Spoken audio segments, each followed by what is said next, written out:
Oração de São Francisco.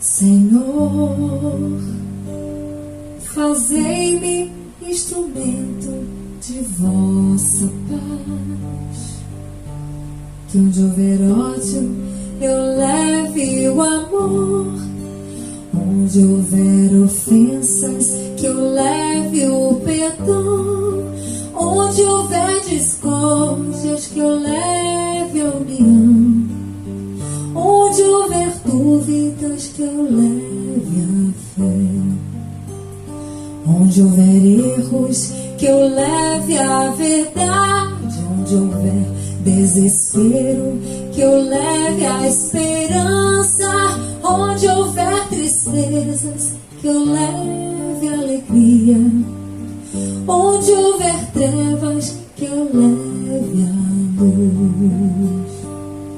Ó Mestre, fazei que eu procure mais consolar que ser consolado, compreender que ser compreendido, amar que ser amado, pois é dando que se recebe, é perdoando que se é perdoado, e é morrendo que se vive para a vida eterna.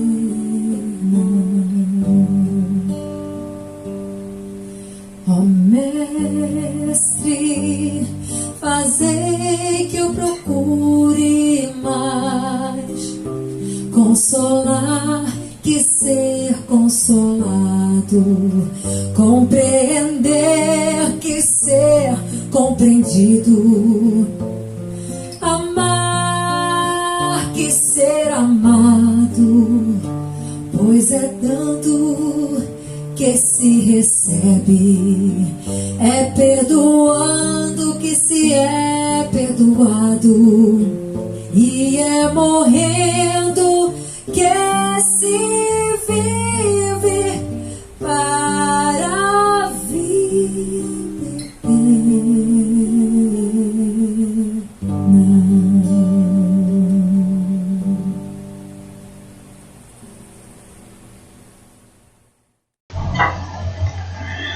Olá, boa noite a todos, em especial aos queridos companheiros da comunidade espírita Nova Era. Obrigado pelo convite para mais uma vez estarmos juntos, levando uma mensagem espírita, uma mensagem do Evangelho, uma mensagem sempre de esperança e de paz. Queria também levar o meu abraço a todos os companheiros e companheiras que militam no movimento espírita aí do Vale do Jiquiriçá, em todas as cidades, todas as casas espíritas, enfim, todos os espíritas que de alguma forma, com o seu trabalho, colaboram para conduzir essa mensagem belíssima de amor e de paz. Queria saudar também os queridos amigos da Rádio Transvale 107.1 FM, que tanto colaboram com a divulgação da mensagem espírita e as mensagens de paz, as mensagens de esclarecimento, as informações de um modo geral, aí por toda essa região. Jesus abençoe vocês, dê paz e dê sempre um norte de crescimento, de trabalho, de amor e de esperança. Bom, o tema proposto pela Casa para um desenvolvimento, ainda que breve, hoje é o tema A Vida Continua. A vida continua, que é realmente uma constatação, né, das mais importantes, né? Imaginem, meus amigos, se a vida não continuasse. Olha que coisa terrível seria isso, né? Seria muito terrível.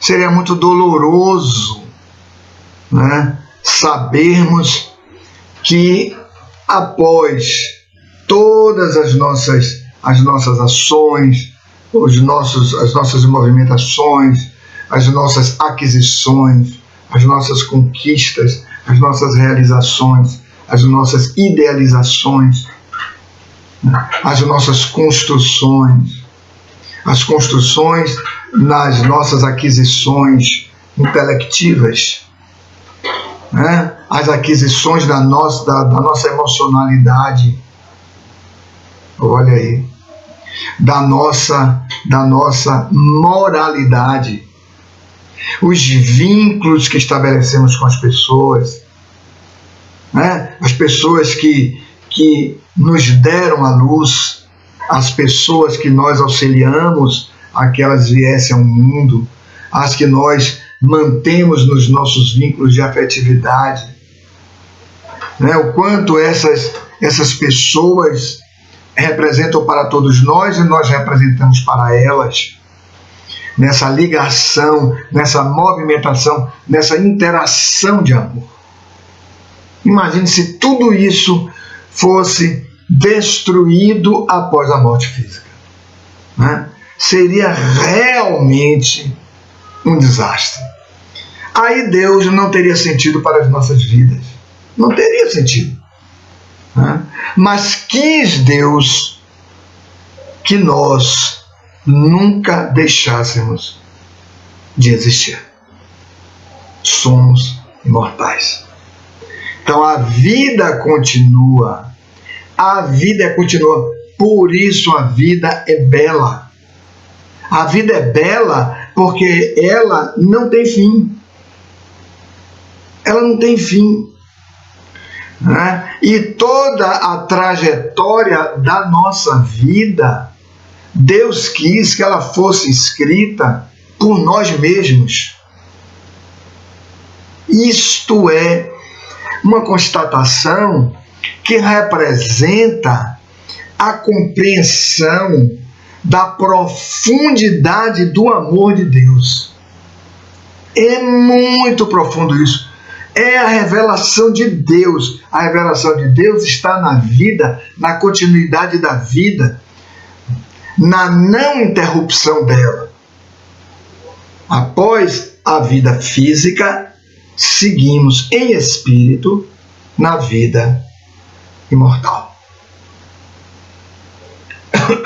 Olha, isto é algo que significa um marco, um paradigma maior, né? Um paradigma maior, porque esse fato ele é tão fundamental, ele é tão essencial, ele é tão impressionante, que ele justifica o próprio amor.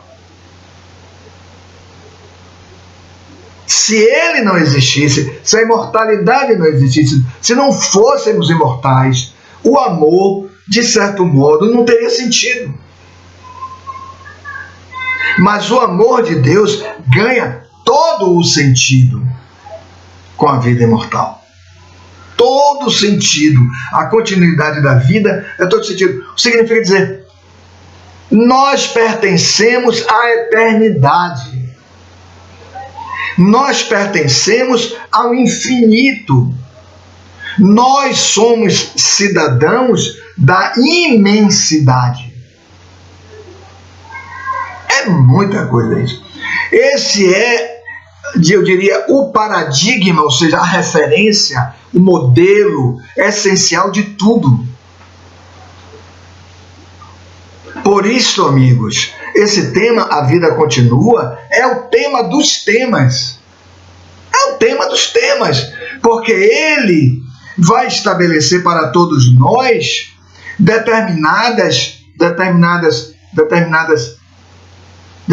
recursos de transformação, recursos de modificação, À medida que o espírito ele vai tomando consciência dessa realidade. É preciso ter uma consciência dessa realidade. Então, amigos, quando nós nos encontramos num momento como este, né, do ponto de vista espiritual, e o espiritismo vem com essa proposta de elucidar, de esclarecer. O espiritismo vai para além das outras filosofias. Ele amplia o campo filosófico muito. O espiritismo é filosofia. O espiritismo é filosofia. O espiritismo é ciência. Porque investiga. É filosofia porque indaga. Indaga e responde. É uma indagação a partir e a respondição pelos espíritos. É um conjunto de conhecimentos que os espíritos apresentaram à humanidade, e Allan Kardec recolheu isso, condensou, compilou, sempre à luz da razão, do que é intelectivo, mas do que é também um conjunto das experiências, da experiência humana, é o conjunto da razoabilidade, observando todos os campos de expressão da alma, a inteligência, o sentimento, a vontade e a fé. O espiritismo não deixa a descoberto nenhum desses campos, porque essas são as forças de expressão da alma, as forças de expressão do espírito, que o próprio espiritismo vem explicar que é o espírito. A magna questão filosófica, que somos? Que somos? Espíritos. Responde o espiritismo. Somos espíritos. O ser inteligente que transita no universo. Espíritos. Portador de forças fundamentais e irradiantes, quer dizer, forças que se manifestam, que se projetam para além do próprio indivíduo. O que é o sentimento? Uma força que se projeta para além do próprio indivíduo. O que é a inteligência? Uma força que usa dos recursos, das capacidades e das possibilidades materiais, estamos envolvidos no mundo material, né? E lá edifica, e lá atua, e lá consolida. Que é a vontade, senão a mobilização a mobilização do querer individual de cada pessoa. E o que é a fé, senão este sentimento, esta consciência de futuro, um futuro em Deus. A fé é como se fosse uma espécie de cordinha, né? Comparação grosseira, me desculpem, viu? É se fosse uma espécie de cordinha que a gente vai puxando, e o final dessa corda, onde ela está presa, é Deus. Então, à medida que a fé se amplia, é à medida que nós estamos puxando essa cordinha. Um negócio um pouco grosseiro, né? Mas só para a gente ter mais ou menos uma ideia, ainda que grosseira do que seja isso, dentro da percepção de fé de que cada um tem. É uma ligação entre a criatura e o Criador, né? A fé é uma expressão da religiosidade do indivíduo, que é um sentimento de Deus. A religiosidade é um sentimento de Deus. Você sabe que Deus existe, porque Ele está na matriz do seu psiquismo, de todos. Os materialistas, eles fazem um esforço gigantesco para negar Deus. Gigantesco para negar Deus. Mas eles sabem. Negam, mas sabem. no fundo, no recôndito da alma, há um sentimento que diz: Deus existe. Você sabe. Mas enfim. Então é neste sentido, amigos, que hoje nós vivemos um momento espiritual, um momento de transição de um nível de movimentação evolutiva, de expressão evolutiva, para um outro. Nós estamos numa etapa de transição. É nesse momento que nós nos encontramos.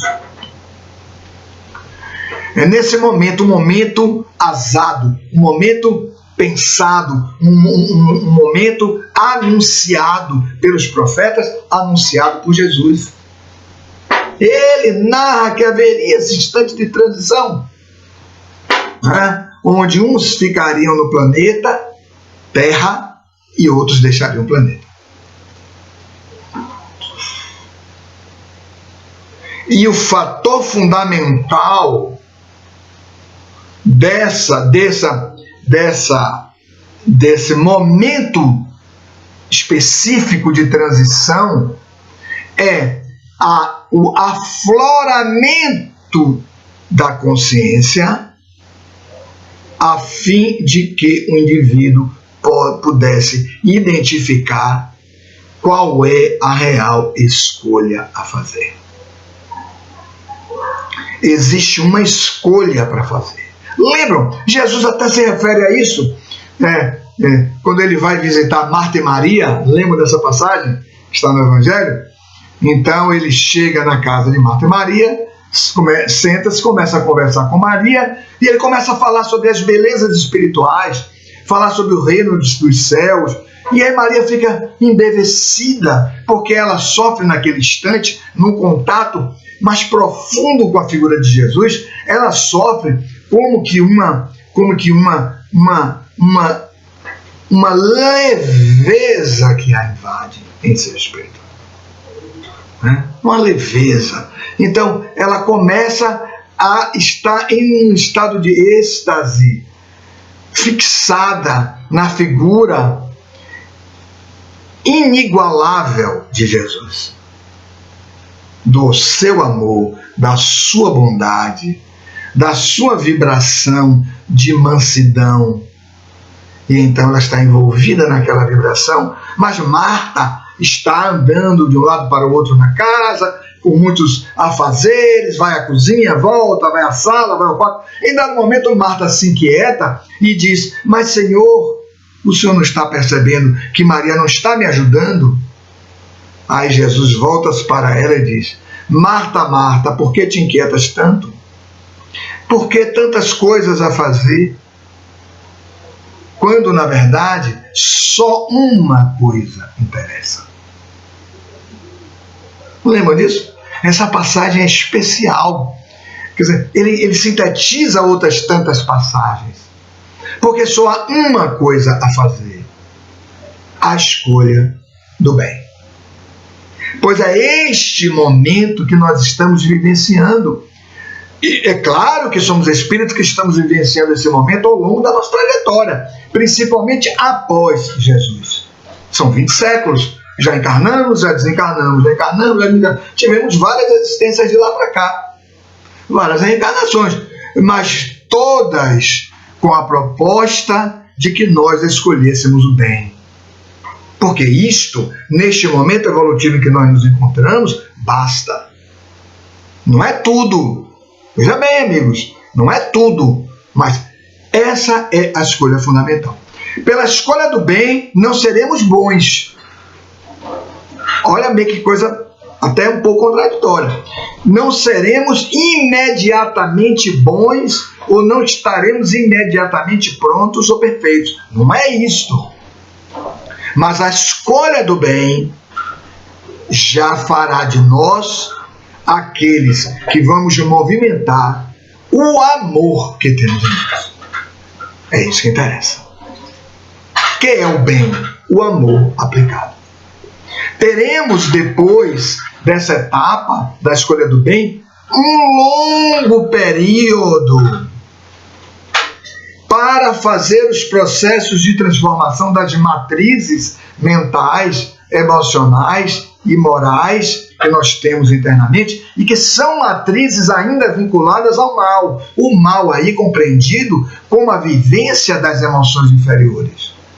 Ninguém modifica essas emoções inferiores de um dia para o outro. O próprio Paulo de Tarso teve a oportunidade de dizer: o bem que eu quero fazer eu não consigo, mas o mal que eu não quero fazer mais, eis que este eu pratico todos os dias. Mas é um testemunho de Paulo perfeito aí. Então, no mundo de provas e expiações, que é o mundo que nós estamos vivenciando, é um mundo que ainda estamos sob teste. Que teste? O teste das experiências, dos encontros e reencontros, a fim de que nós escolhamos o bem. É isto que importa. Por isto, amigos, nós vivenciamos já há algumas décadas deste século passado e deste século presente, nós estamos vivenciando processos cada vez mais intensos das crises. Crises sempre tiveram na humanidade, mas essas crises elas vêm em graus muito elevados e crises somadas. Mas não são só crises econômicas, não são só crises de modelos políticos, não são só crises sociais nos diversos campos, não são só a desarmonização da família, a desestruturação dos pilares básicos da família, mas as crises de natureza mental. Os conflitos profundos do próprio indivíduo que tem repercussão mental. Mas a base desses conflitos vem exatamente dos seus desarranjos de natureza moral, espiritual. E então nós vamos buscar na matéria, nesta tentativa insana de encontrar medicamentos que vão resolver problemas que são de natureza moral e que afetam o espírito, portanto, o espiritual. É incompatível. A natureza dessa patologia e dessa terapêutica medicamentosa, seja através de remédio, é incompatível. O medicamento vai atuar no nosso sistema orgânico, promovendo a revitalização de algumas substâncias, de algumas enzimas, de alguns hormônios, noradrenalina, serotonina, dopamina, etc. Mas isso vai melhorar a nossa situação, a nossa expressão corporal, a nossa movimentação corporal. Mas só os trabalhos no amor poderão reorganizar essas matrizes mentais, emocionais, morais, portanto, do espírito, espirituais, que estão em desarranjo, em desequilíbrio. Então, só o amor é capaz de fazer a integração daquilo que em nós, dentro de nós, está partido. Lembram? Jesus. Todo reino dividido, toda casa dividida contra si mesma, reino e casa, ele está se referindo à pessoa, não sobreviverá. O que é não sobreviver? É não manter-se em vida. Não manter-se em vida. É sobreviver, não manter-se em vida. Ele está falando de vida física? Vida física? Não, não está falando de vida física. Ele está falando de vida moral. Falando de vida moral. Então, quando não temos saúde moral, não temos saúde emocional, não temos bem-estar íntimo. Olha aí. É disso que ele está falando. Então, amigos, as diversas crises pelas quais a humanidade vem vivenciando, as crises da indiferença, de longa etapa. Né? Nós estamos vindo da guerra, da Primeira Guerra Mundial, 1914-1918, Em 18 nós temos a Revolução Russa, que abalou profundamente também as estruturas do pensamento político da sua época, sociológico. Depois nós passamos a Segunda Guerra Mundial, que vem de 39 a 1945, que dizimou milhões, fala-se em 60 milhões de pessoas. É muita coisa. Quebraram-se várias estruturas que haviam sido montadas nas bases da afetividade. As inseguranças tornaram-se gravíssimas no mundo. As relações tornaram-se relações muito violentas, muito agressivas, mesmo como fruto de um resultado de um ambiente muito bélico. Porque depois veio a chamada Guerra Fria, que foi uma guerra estabelecida entre esses dois blocos. Um bloco capitalista e um bloco comunista, um bloco socialista, enfim, que durou um período muito longo, e hoje nós temos outras batalhas e outras guerras a travar, que são as guerras nos campos virtuais. São campos virtuais, são campos muito complexos de se lidar. Hoje, nós estamos vivenciando processos de determinadas psicopatologias muito complexas que o ser humano está vivenciando. O suicídio é extremamente grave como patologia na humanidade e como uma espécie de pandemia mesmo. Antes da pandemia da Covid, em cada 40 segundos, uma pessoa se suicidava na humanidade. Ou seja, a cada 40 segundos, uma pessoa tirava a própria vida, porque não tinham sentido para viver. É muita coisa. Não é pouca coisa. E então vem a Covid como uma espécie de sinalização grave, forte, intensa, impactante, para conduzir o homem a um processo de conclusão sobre a sua fragilidade, sobre as incertezas do mundo material. Vivo hoje, desencarnado amanhã. Patologia muito séria, muito séria. Muito séria. Muito séria. Mas até certo ponto parou a humanidade, freou a humanidade. Todos os países tiveram que se reunir para fazer um combate juntos ao vírus. Isso é muito positivo.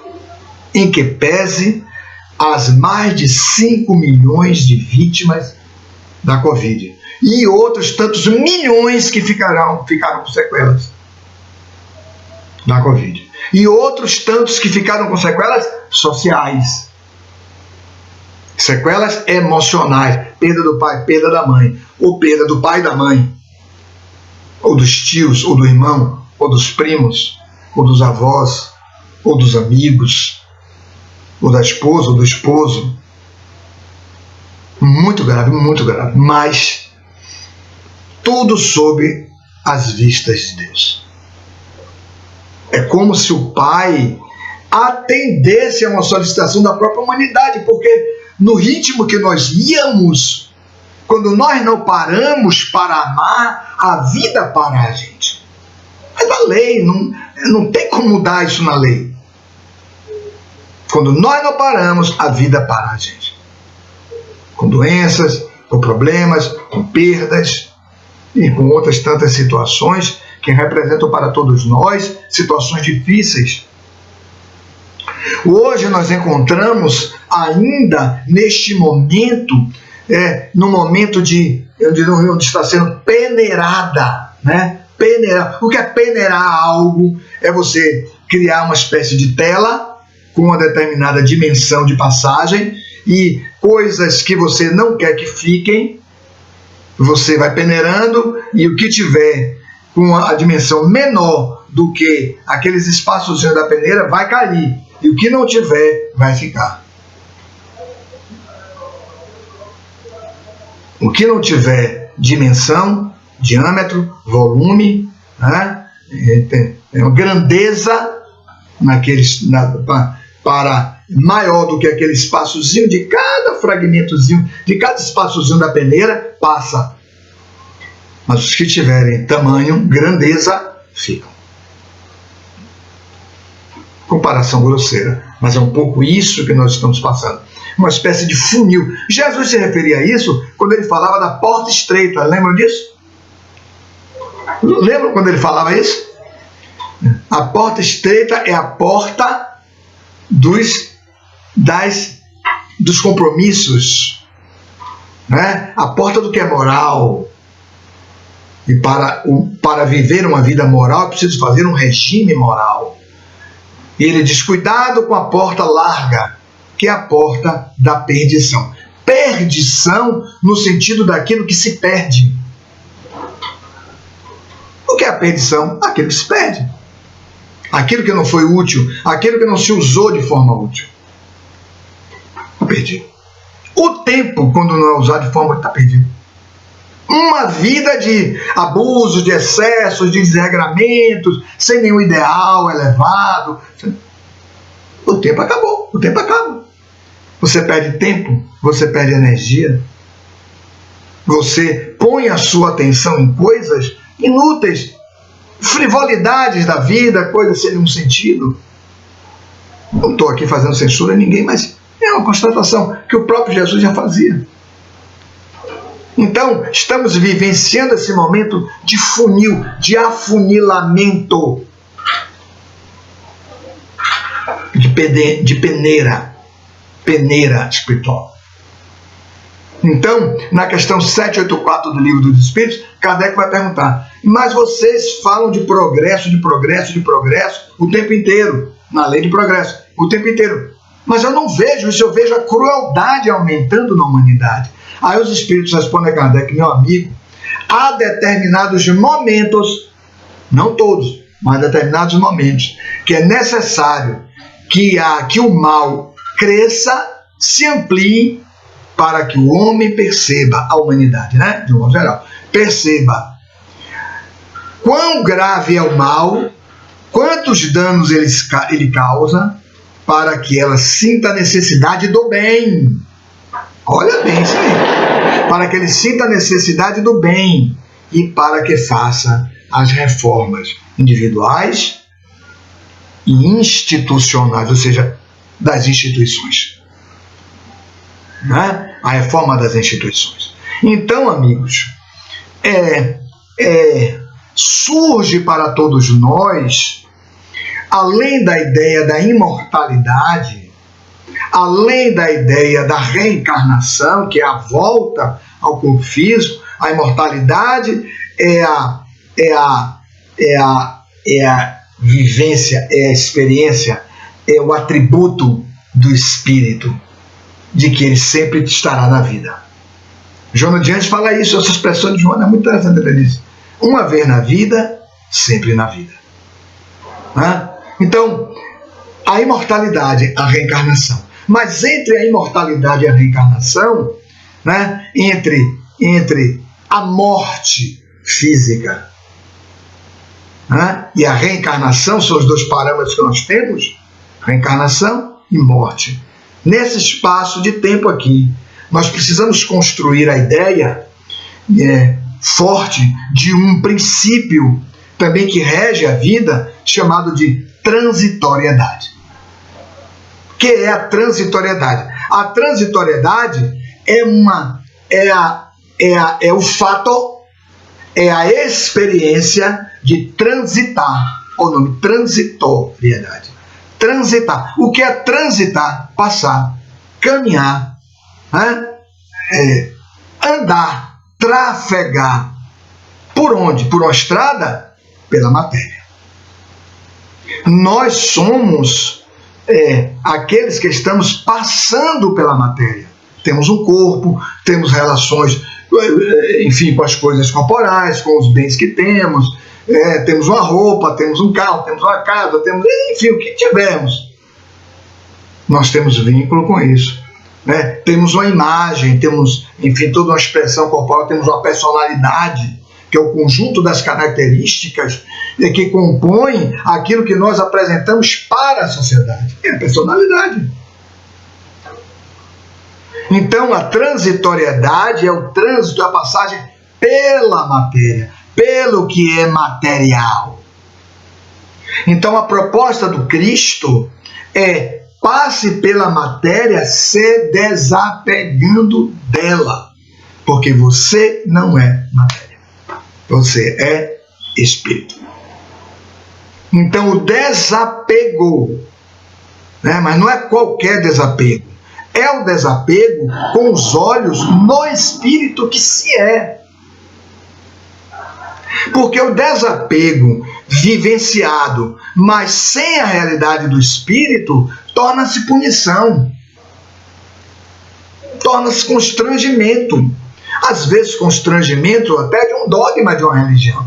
Uma religião pode constranger o indivíduo, né? Mas quando você se desapega, porque você se percebe espírito, se sabe espírito, sabe que Deus lhe criou espírito, portanto imortal, e que dentro dessa imortalidade o caminho é a estrada, a imortalidade é o caminho, é a estrada para se chegar a Deus, você atua de uma forma mais vívida, mais intensa, mais entusiasmada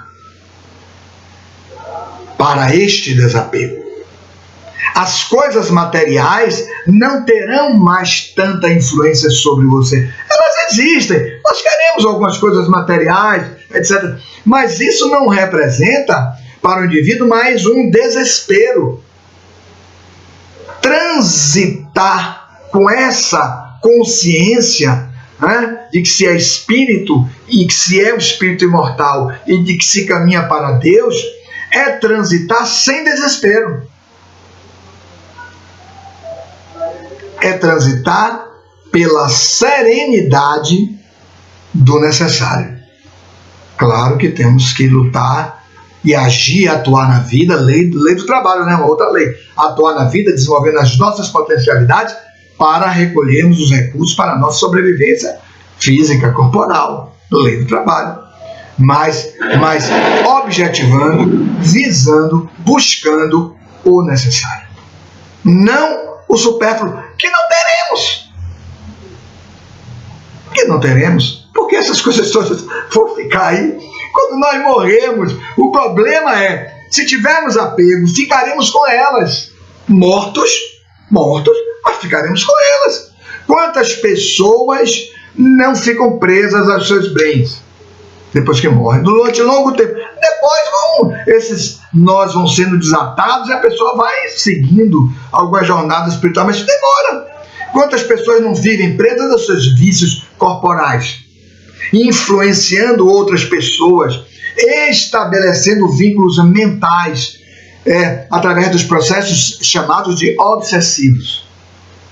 Existe um fundamento da obsessão, há vários fundamentos da obsessão, várias causas da obsessão. Uma delas é a obsessão pelas viciações, fumar, beber, né? O espírito não fuma e não bebe, mas ele se aproxima tanto, se vincula tanto à realidade corporal daquele que fuma e que bebe, que ele sente aqueles vapores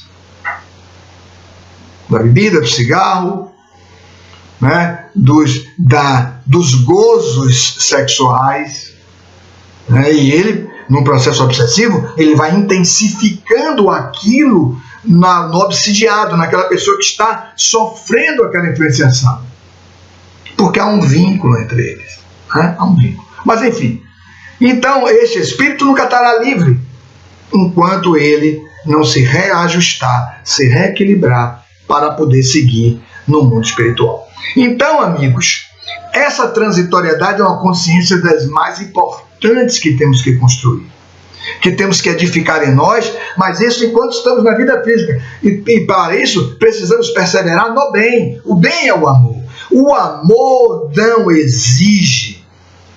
O amor não faz buscas materiais incompreensíveis e desnecessárias. o amor tudo dosa, o amor tudo sabe, o amor tudo quer para o bem do outro. Então é nisso que consiste o indivíduo perseverar até o fim no bem. Após a saída da vida física, a vida continua, a vida prossegue. É a imortalidade a que nos referimos. Lá estaremos nas angústias de estarmos presos às coisas materiais e às situações materiais, com as quais muitas vezes nós perseguimos pessoas, desqualificamos pessoas, tornamos a vida delas difíceis, nós as desprezamos, nós fomos indiferentes em relação a elas, tornando a vida dessas pessoas, às vezes, vidas muito graves, vidas muito severamente dolorosas. E isso nos acompanha, porque isso não é algo que eu deixo para trás, não é comigo, não fui eu, não. Isso prossegue conosco. Então, no mundo espiritual, as angústias ou a felicidade. A felicidade daquele que cumpriu o seu dever. É preciso ser Madre Teresa de Calcutá? É preciso ser irmã de Mandus? Não. Apenas aqueles que cumpriram com os deveres que eram compatíveis dentro do nível de consciência e de entendimento que já possuíam. Cada um de nós. Quando eu digo já possuíam, eu digo já possuímos. Porque todo mundo tem um nível de compreensão e de entendimento das coisas espirituais. Então, amigos, muitas vezes nós estamos submetidos a orientações imprestáveis das religiões. As religiões que apresentam determinadas saídas, que representam salvações. Mas salvação do quê? Se só a caridade salva. Olha o lema espírita. O lema espírita não é fora do espiritismo não há salvação. Não é. É fora da caridade não há salvação. Porque a caridade, amigos, é o amor aplicado. A caridade é o bem que se realiza. Isso é a caridade. Se realiza de uma forma desinteressada. Eu não quero nenhum tipo de vantagem, nenhum tipo de atenção. Olha aí. É a caridade. Mas eu atuo, eu ajo, eu desenvolvo atividades para aliviar dores de pessoas. A pessoa que não tem um objeto da vida, a pessoa, às vezes, que tem as coisas da vida, mas não tem quem as escute. Você pode escutar. Pessoas que não enxergam, você pode ler para elas. Pessoas que têm desesperos a partir de determinados problemas emocionais graves, você pode levar uma mensagem para elas, uma mensagem de esperança, para acalmá-las, para pacificá-las. E essa mensagem de esperança é sempre a mensagem do Cristo. Sempre, porque é a mensagem do amor. É a mensagem da confiança em Deus. Sempre. Se nós estivermos com os olhos postos em Deus, nós atuaremos para Deus. E aí estaremos seguros. A vida material não nos dá segurança em nada. Vejam quantos problemas de síndrome de pânico tivemos dentro da pandemia da Covid.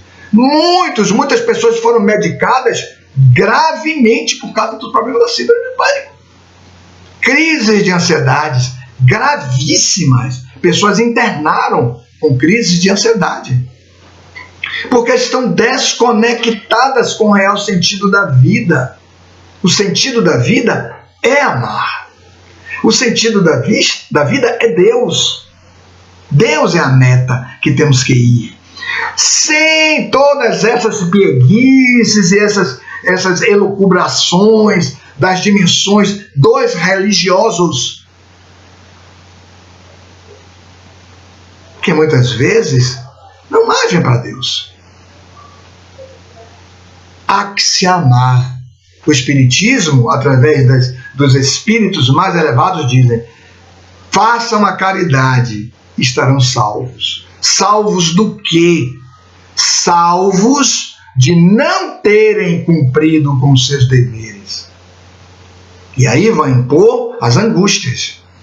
Porque o dever dos deveres, o ponto central dos deveres é amar, que a caridade realiza de forma concreta, efetiva, palpável. É a caridade. Todos os outros discursos, todas as outras elucubrações, etc, etc, etc, mas sem obra, não há atendimento à consciência. Só somos livres na consciência.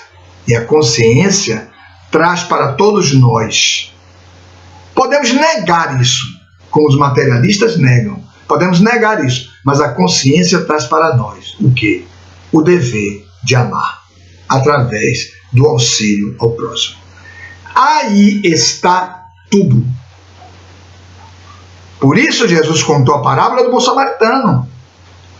Que é a parábola do bom samaritano? O bem, a caridade, o amor ao próximo, o auxílio, o amparo, a assistência, a atenção, a benevolência para com o outro. Então, neste momento, amigos, o que precisamos? Precisamos de indulgência uns com os outros. É um momento de indulgência. É um momento de nos suportarmos uns aos outros e não de fugirmos. Eu vou para as minhas crenças, para os meus dogmas, abro os livros sacros, faço todos aqueles cânticos, estou salvo. Não. Salvação é atendimento à consciência. E a consciência é a expressão do dever central de cada alma na sua relação com Deus. E o ponto central do cumprimento dos deveres é a caridade. Por isso o lema espírita: fora da caridade não há salvação. Fora da caridade não há quitação com a consciência. Salvar-se é quitar-se com a consciência. Salvar-se não é fazer algumas coisas com os outros, participar de alguns trabalhos e ir embora. Não. Caridade é estar com os outros. Ninguém se salva abandonando os outros depois de ter feito algumas coisas, dado alguns objetos e tal. Caridade é dar de si, é dar de sua alma para os outros. Então, amigos, teremos um retorno para a vida espiritual em condições melhores para estabelecermos novos projetos de reencarnação, onde receberemos mais. Lembra no finalzinho da parábola, Jesus diz assim: dar-se-á aquele que tem. Tem o quê? Disposições íntimas para crescer. É um mestre perfeito. Ele está apresentando a lei. Não é ele que está dizendo. Ele não está estabelecendo aquilo. Ele está anunciando, revelando a lei. Dar-se-á aquele que tem. E se retirará mesmo daquele que não tem. Não tem o quê? Disposições internas, íntimas. O que são íntimas do coração. Eu não tenho disposições íntimas no coração para crescer. Então ele diz: desse se retirará. Dê o recurso dele àquele que multiplicou o talento por 5. Porque é da lei. O talento não pode ficar inútil. Tem que ser multiplicado para todos aqueles que são os necessitados da alma. Então, amigos, eu queria deixar essas breves reflexões aos queridos amigos da comunidade espírita Nova Era, a todos os queridos trabalhadores do movimento espírita do Vale do Jiquiriçá e a todos outros tantos também que nos escutam de outras crenças, ou aquele que não tem nenhuma crença espiritual, enfim, não importa. Essa é uma mensagem que vale para todos, porque em fazendo o bem, nos sentimos bem. Notem isto. Se você não crê em nada, eu não acredito em nada, nem em Deus, não tem problema. Faça o bem, ou seja, ame. Se você ama, você sente o bem-estar interno porque fez. Mesmo que você não saiba o que é, na verdade, você acaba de entrar em contato com Deus. Entramos em contato com Deus pela oração, sim, mas o ponto mais elevado de uma oração é o bem que se faz ao outro. Aí a resposta de Deus é imediata, porque é o Deus que está em nós, no nosso coração, que causa esse bem-estar interno, proporcionando para todos nós a leveza da paz e da felicidade. Bons estudos a todos e obrigado pelo convite. Muita paz. O Homem, Roberto Carlos. Um certo dia um homem esteve aqui, tinha o olhar mais belo que já existiu, tinha no cantar uma oração, no falar a mais linda canção que já se ouviu. Sua voz falava só de amor, todo gesto seu era de amor e paz. Ele trazia no coração.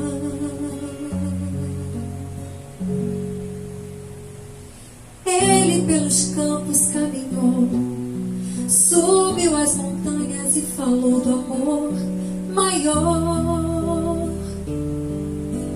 Fez a luz brilhar na escuridão, o sol nascer em cada coração que compreendeu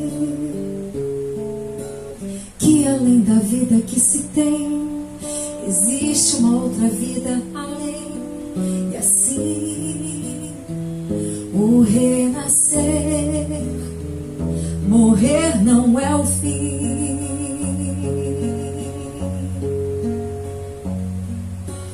Tudo que aqui ele deixou não passou e vai sempre existir.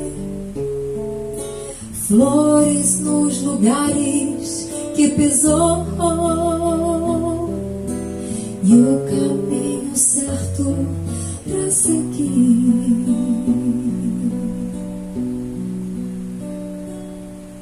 Eu sei que um dia ele vai voltar e nos mesmos campos procurar o que plantou e colher o que de bom nasceu, chorar pela semente que morreu sem florescer. Mas ainda há tempo de plantar, fazer dentro de si a flor do bem crescer, pra lhe entregar quando ele aqui chegar.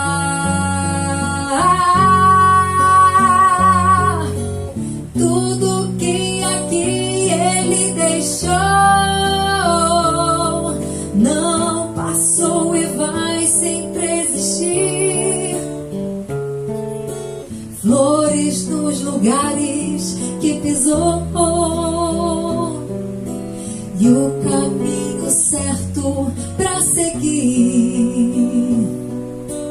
Tudo que aqui ele deixou não passou e vai